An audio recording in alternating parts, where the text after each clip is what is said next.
In the name of God, most gracious, most merciful, praise be to God, the cherisher and sustainer of the world, most gracious, most merciful, master of the day of judgment. Thee do we worship, and thine aid we seek. Show us the straight way, the way of those on whom thou hast bestowed thy grace, those whose portion is not wrath, and who go not astray. Hello everyone, my name is Andrew Leroy Harris. I am the ambassador for the New Church of Christians here in America. You can think of me as the ambassador for Christ. Welcome to our New Church of Christians. How can Christians be a new church, you might wonder? The Christian believers are the church, particularly when they rally around Christ, wherever and whenever. Our discussion for this meeting is the church, another one of the elements from the Christian tenets. I remember going to church on Sunday mornings, where my mother took me on each Sunday. It always seemed like a family gathering because everybody knew everybody there. I recall it actually being a happy place where everybody filled the atmosphere with glee, merriment. Though I went to Sunday school, but I think I got more out of the fellowship each Sunday than the school. Everybody was either sister or brother, so and so. And as far as I can remember, I actually felt that we all were brothers and sisters. The atmosphere was always cordial and warm. And that atmosphere made the environment outside seem bearable. And life was never difficult in the church among brothers and sisters. And coming to thinking of it, the believers always acted as though the church, as God's house, rendered them safe and protected. People were in actual awe of offending the sanctuary, the sanctity of just the building. The building, I mean, they had a lot of respect for the building. The church, as I come to understand, the believer's attitude was, it was the presence of God. That's what the church represents, the presence of God. I remember back when a serious storm was forecast to hit our area. My people and others would go to the church. This is where we are right now in America, facing a storm. And those who know can now come to our new church. There is a serious storm forecasted for the planet due to the transition of the season, the harvest season. And the church is the place to come to and be with those who have the same fears and concerns for their lives and the safety of friends. Certain people in significant positions in the world possess the very mentality that is going out of existence due to its season. Those people who know this will act out of desperation for survival, causing a violent commotion to rise up in every neighborhood, in every country.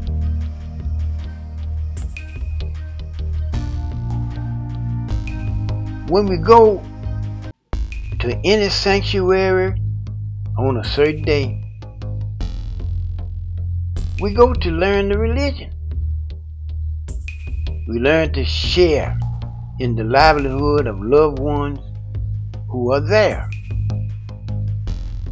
We all get to be accounted for and know all members in the family body, the church's own humanity. Now let me say, the church's origin didn't begin until after the Christian religion had been announced. And like any legitimate religion, it would have its sanctuary, a sanctuary. The Christian sanctuary is the church. As you know, Judaism has its synagogue, and the Islamic religion has its masjid or mosque. And the church now carries all the significance a sacred symbol can carry as the house of God. All the sacred knowledge and wisdom known to the believers for constructing a house, the church now becomes the portal to another existence, the hereafter. The church now represents and associates her domain with all believers who have entered into our sacred house of God, our humanity. The church symbolizes the house of God, as you might have already gathered, but as do all those other places of worship, such as the synagogue and the masjid. These sanctuaries are the people's reminder to keep striving towards the object of life. The church's history and its purpose is merely a continuation of man's journey. And man's journey is none other than the conscious effort to grasp the light of life hereafter. All thinking creatures are naturally inclined to pursue life for their life survival. That's a natural instinct in all just basically living creatures. With the house, the church I'm talking about, our own Christians, they must know. What they must know is the location of their safe haven here in the midst of the wilderness. They must know the location. What is your tenfold? They must know and understand they have a book of guidance, and they must know the order of the house as their sanctuary. These things they must know. Every book sent or revealed to a people by the divine mind, they also received the authority to build their house. The house that would protect all those who reside therein. Imagine your livelihood consisting of only members of your church, Brotherhood, the Brotherhood. Is that not the proverbial humanity? Is that not it? So now, we know that the church depicts our Christendom, our humanity. That's what the church depicts. It is our intangible fortress and shelter beyond the reach of the animal people and other negative forces. The animal people presently have dominance over the world's environment and have polluted the entry towards the atmosphere the world over. As Christians, it is our duty and mission to take back the human life and remove the presence of the animal people away from the portals of our atmosphere. The animal people don't actually have any presence in the atmosphere, but they are the ones blocking the entrance. People who want to be civilized, courteous, and considerate toward others were abused and is abused. They were threatened with fear and poverty. The death of the human life. It's the death of the human life. In man's primitive period, at the time when he developed the ability to think and reason, 12 natural ethnic groups emerged as man to organize the human endeavor. As thinking creatures, they arranged themselves to function together as a social body with the knowledge and strategy that protect every member against the enemy. Those who opposed the human life. They were the enemy. Anybody opposing the human life is the enemy. They were the first human group and ethnic family who established humanity in the atmosphere with their spirit. And then later, they governed the functions of life in the environment. As man evolved into his human conscious awareness, he learned to capture the metaphysical realm of absolute knowing. He then captured the atmosphere with his thoughts, his constructive idealism, and his industrial technical assets. The 12 ethnic groups were close with each other in all aspects of their different livelihoods. But their code of civil behavior made them even closer as a family. It was accepted that any group or body of members who strove together to achieve the object of life is family. And all those who choose to reside in the house of God is family. The house of God has the history and the purpose for saving man and his offspring. After he established his source of knowledge in the mother book, which contains the divine mind, he devised the system of service to himself. The human tradition of service to others was demonstrated with dispensing certain information to any people in need of it by way of literature and an actual safe asylum, a building to shelter in.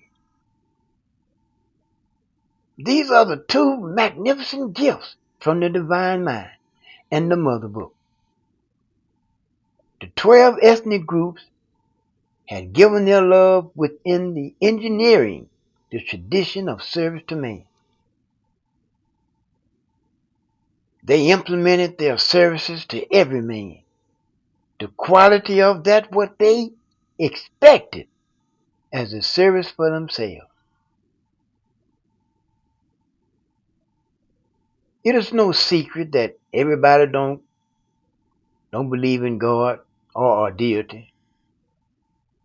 And that is due to lack of information or proper information.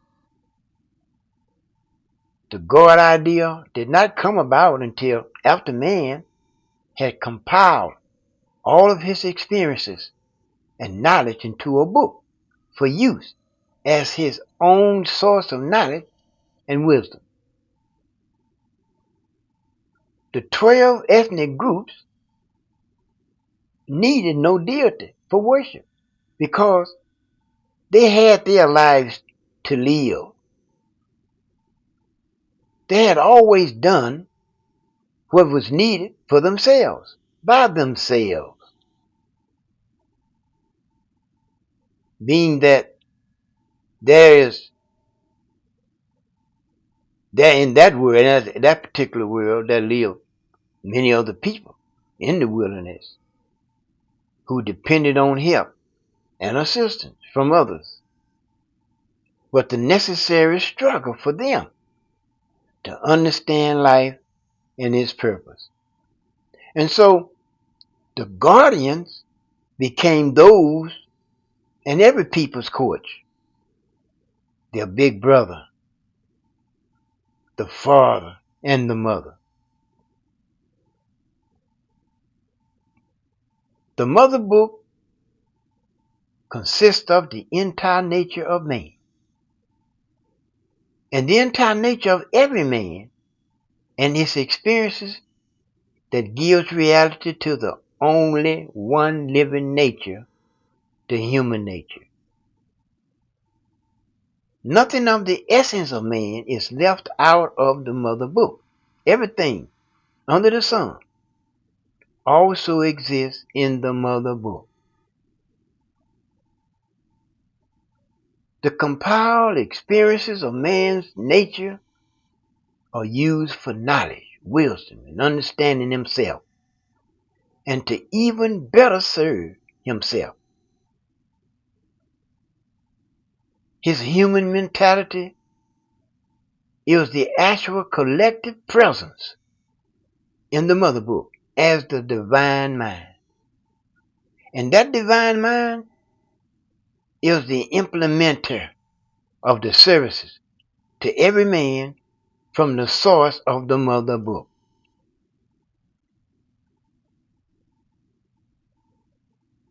The head group, this head ethnic group of the 12 total body members, took on the office that implement the service to man.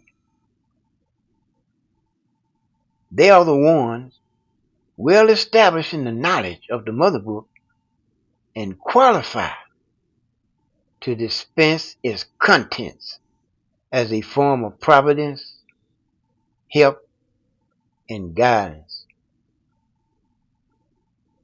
The mind contained in the mother book is called the divine mind because it knows all men.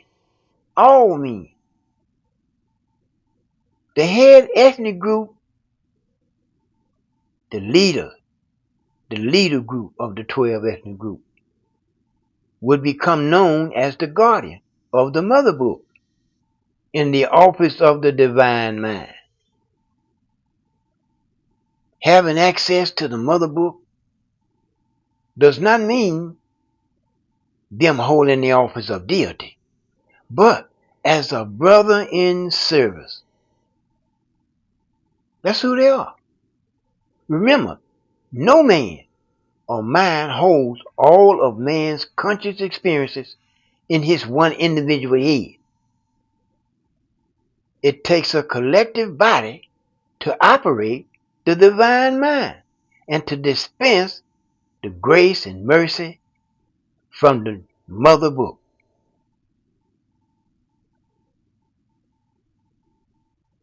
As the guardians, they are the head ethnic group that many people never sought to know whether God is a deity or not.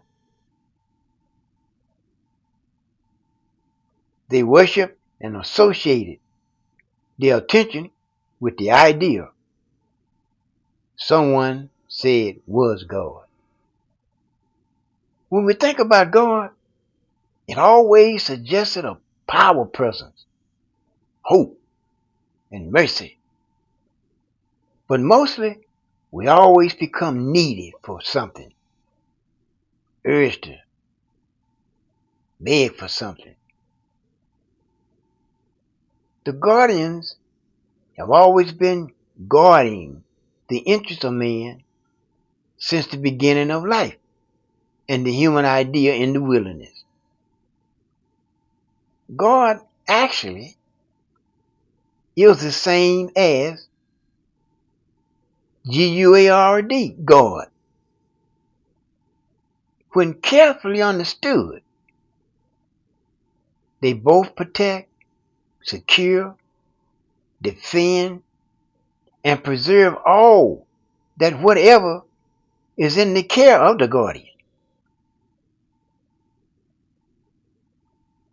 And everybody is a guardian at significant times in their significant endeavor. In this case, the care of the guardian is service to man. And since the days of Adam and Eve, now that service is extended to mankind. So we got man and mankind. Many people have become accustomed to believing that God exists just to give them things, answer prayers. Most people never give any thought about who actually needs a God. Ask yourself, would you start worshiping a God that you have just learned about from others? A particular God did come about as a deity for some people due to the reports of charity and services to those in need. It was said he came from a higher power. So, since then, God has been an open-ended conversation that people continue to make God whatever they need a God to be. God has always been those who guard and protect the path to eternal life hereafter. If you want to know who God is, that's who God is. The true guardian who implements the services of the Mother Book assists those in need and those who request service in prayer, all the while avoiding the reputation as the deity almighty. Their practice of civility regulated all their functions that qualified their behavior as productive and useful and trustworthy. Civility means service to others, and their use of the resources of the Mother Book gave them authority as the mind and the nature of total man. The human tradition of service to others was designed to protect man's interest and his endeavor towards the object of life. There are many people with different needs that require certain help. So, the process and procedure to service of people became traditional, seasonal, and precise. The recipients always received a book for guidance and the authority to build a shelter in order to weather a particular upcoming storm. As the season turned, certain services include certain seasons were scheduled for a certain people's relief and benefit. The guardians sent a warning, and then their forecast, and then the instructions as their book on how to weather the storm that is coming. The people will have to face their crucial period anyway. They're going to have to do that in their life that could determine their fate. So the human service tradition for a people is to give that what they needed from the mother book. So now the believers can then start to build a fortress of protection for themselves while they work and walk amongst the enemies. Let us look at the harvest season for a minute. We have the book and the sanctuary to guide us as a family, as a community, as a society, and a nation. The book will tell us how to weather the upcoming devastation of the environment and the atmosphere of the people. We have the Quran and the Church of God that gives us the mental ability to protect ourselves while others will perish in the fray. Jesus said, "In my Father's house there are many mansions." And that statement was to show the comfort and personal space the believers will enjoy in God's house. Jesus had to make that statement in order to mention the house as the actual place of relief, because he even said that he had to go and prepare a place.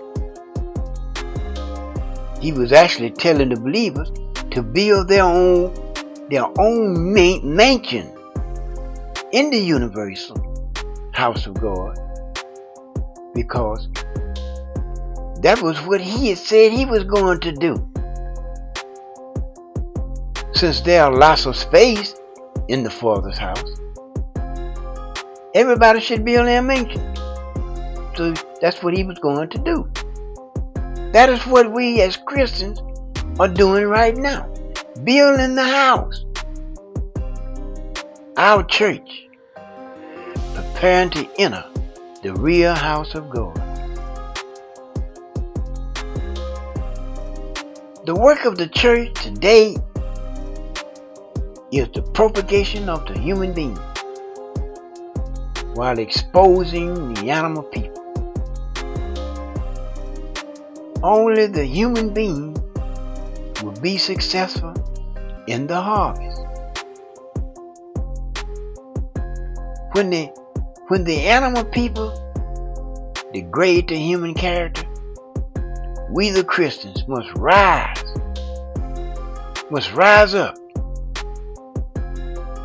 and praise His stature to the height of excellence. And never let the animal people lead the way.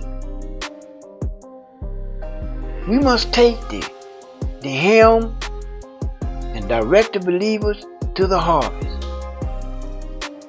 We are not concerned about recruits because God said to call only those who already have believed in the hereafter, even until this time. The people everywhere are silently functioning in desperation. 90% of the people lives within the spirit, self-survival. Animal trait, self-survival. This is the animal's instinct and nature, a vicious type mentality that feels the environment. Imagine what would happen when the have-nots can no longer restrain their desperation. Imagine what would happen when the have-nots start to kill each other in the name of survival. The society is getting worse by the weeks. And soon, her fuse will blow all the world into a changed period of existence after the harvest. The harvest season comes every 75,000 years, and is the last of 3 25,000 year cycles. So, those souls who cannot meet the qualification of the harvest will have to repeat the cycle of life in order to eventually achieve the object of life. With the harvest comes the drastic transition of the cycles that begin the next seasons in the garden. This is when the house of God comes to separate the righteous believers from the animal people who prefer the biological life in the wilderness of the creation.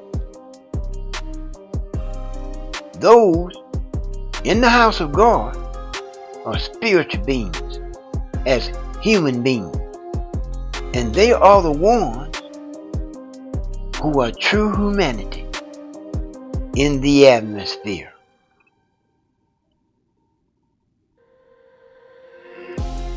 The house of God represents independence and a detached existence from the wilderness of the creation. So then, the church would be our station of battle against the animal people. Our church. These are the people who will and do oppose the human idea and its humanity. They have no use for peace and civil cooperation because they do not serve their purpose towards survival. The human being is about living, while the animal people are about survival. And survival is always a temporary event.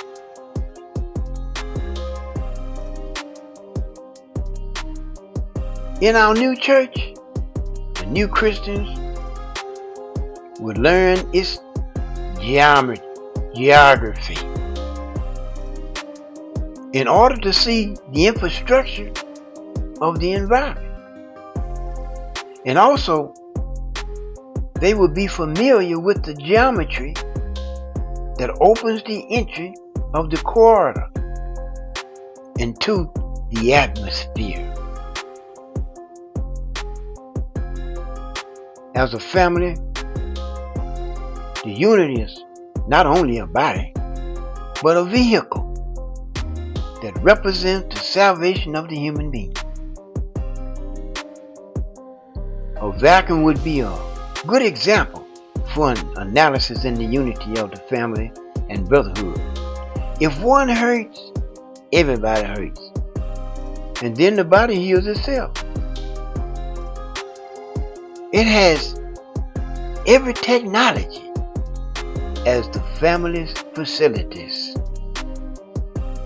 And the body, the church, must attend to its health and its environment with the strength of the atmosphere. But as the vessel and vehicle, the church must be able to maneuver away from any harm's way.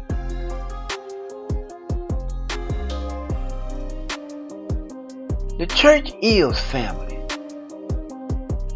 the community, the brotherhood, an institution. And yet, as God's house, as a rule, the church is the meeting place for those who are members of the same spirit and the same mentality. Our church is constantly lifting up the less fortunate ones with love and opportunity to live.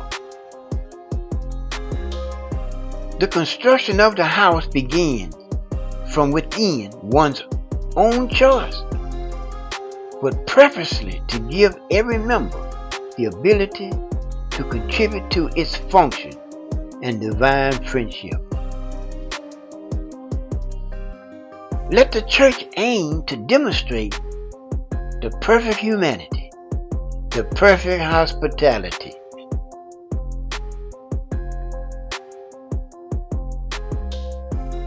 Refuge in the house of God means that all believers must caress the human truth and add to the fellowship of love and light.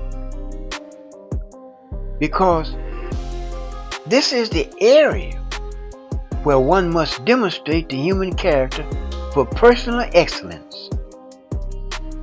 In other words, a believer must develop superb social skills that what benefits the entire social vacuum, the atmosphere.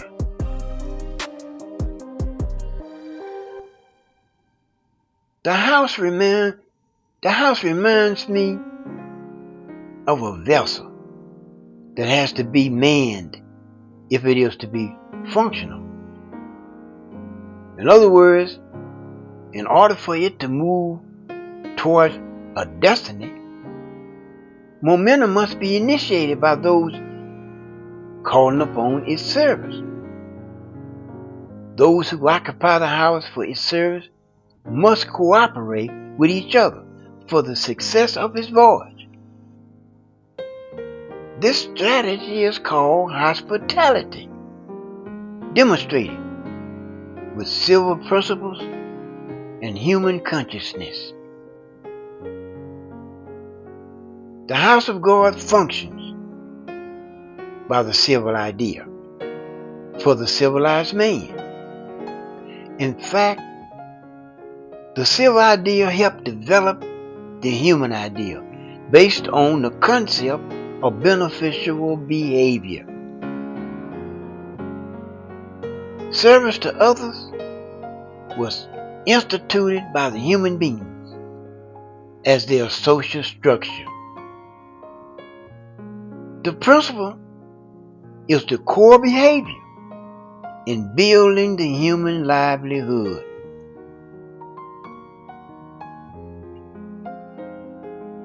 The function of the civil society means its members serve all those officers who service others.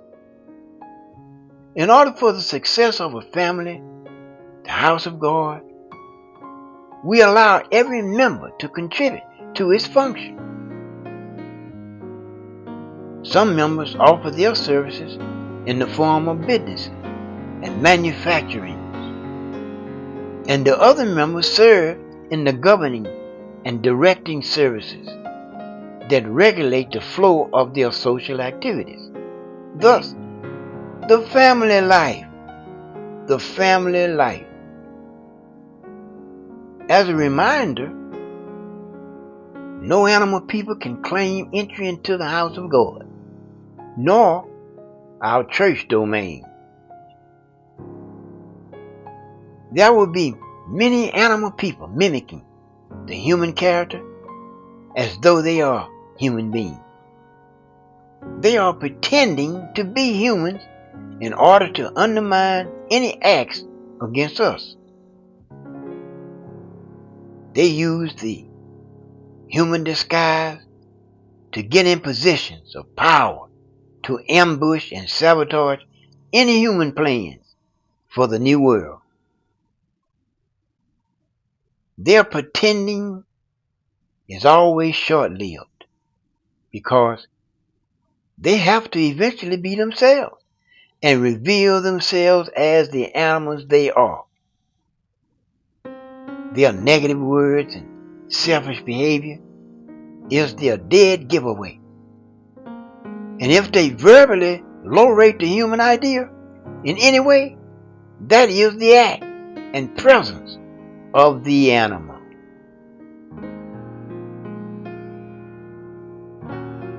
In the ruins of antiquity, others old ancient sites,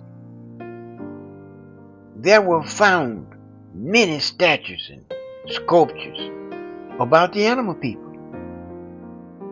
They reveal the truth of animal presence amongst the people of the civilized world. Those ruins showed animal heads on our bipedal bodies, looking like any one of us. One can easily distinguish the difference between the human and the animal by observing and listening to everyone's unfamiliar character. The human mission is to locate and identify the animal people at large, their locations, and their positions in the environment. Our advantage is to know and be mindful of their every move in the environment. The human hospitality is the actual function in the house of God. And the Christian hospitality demonstrates that sacred Christian atmosphere. The house and hospitality are synonymous as the basic definition of service to its members in the house of God. And in our church, the word hospitality means a household that offers a certain quality of service to anyone in its care. It is the act of making one feel welcomed and loved. The fragrance of the atmosphere. It means also that the house represents the place to get comfortable, as in a kingdom. Don't seek comfort outside of our church house, because the real comfort exists in the house of God. And the house of God is our greatest value and asset. Every house has its hospitality. And that means there are people in that house who get to benefit from and enjoy the presence of others who also live in that house. Each member, given the privilege and opportunity in that house, treats each other with the highest quality of social life and dignity called humanity. and hospitality. Hospitality is meaningless without other parties, but it's most effective for the household of members who appreciate each other's feelings as oneself. You can almost hear house in a hospitality. Hospitality. Hospitality. The house is a symbol of man's greatest invention that serves him with the hope, comfort, and then true existence hereafter. The house is the area we live in. It is the area where we create our livelihood as one community and one family.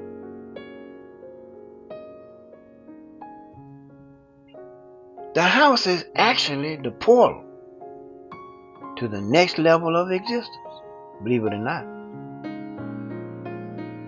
And in order to realize the power of hospitality in the house, there has to be practitioners who desire the human life in unity.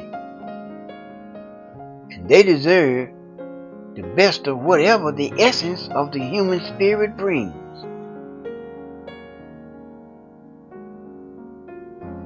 One learns from one's social skills the appreciation of stability and discipline as permanent peace in the soul.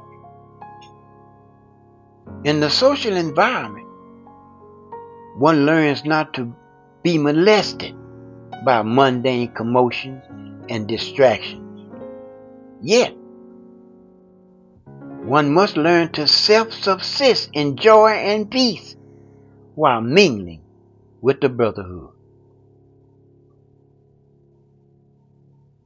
Our relativity is under scrutiny for personal development and one's social behavior.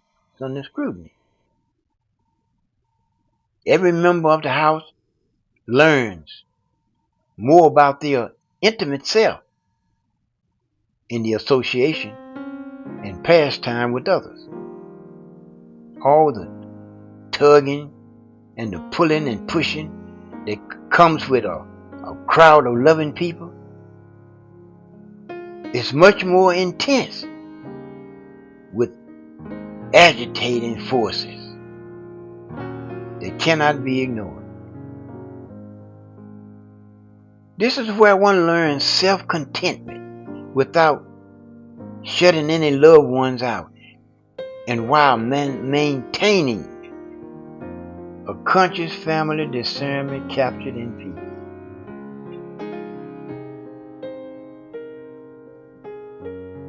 This is the part that all family members treasures, and the abundance of love received from all aspects of the cube.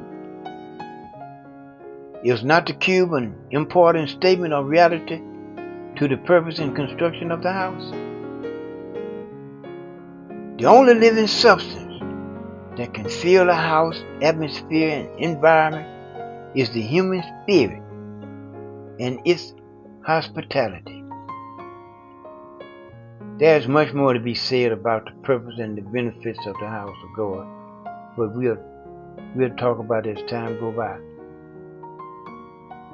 The hospitality is the force of life that is eternal and progressive for those who operates their livelihood in the house of God. In this case, our church, because hospitality inspires good cheer in the atmosphere that rewards every spirit with life as proof for living in the house. This concludes our conversation on the church. Our next tenet for discussion will be about the second coming. Please be sure to join me and the Brotherhood in our new church. I pray that I have said something useful and nourishing. I really look forward to our next meeting in our Christian's atmosphere. I leave you in the love and the light of the infinite Creator, so you can now rejoice in the presence and in the peace of Christ. Be sure to subscribe and leave your comments below so I can get to know you better and count you and me together amongst the righteous and join our human hospitality. Come to prayer. Come to success. Amen.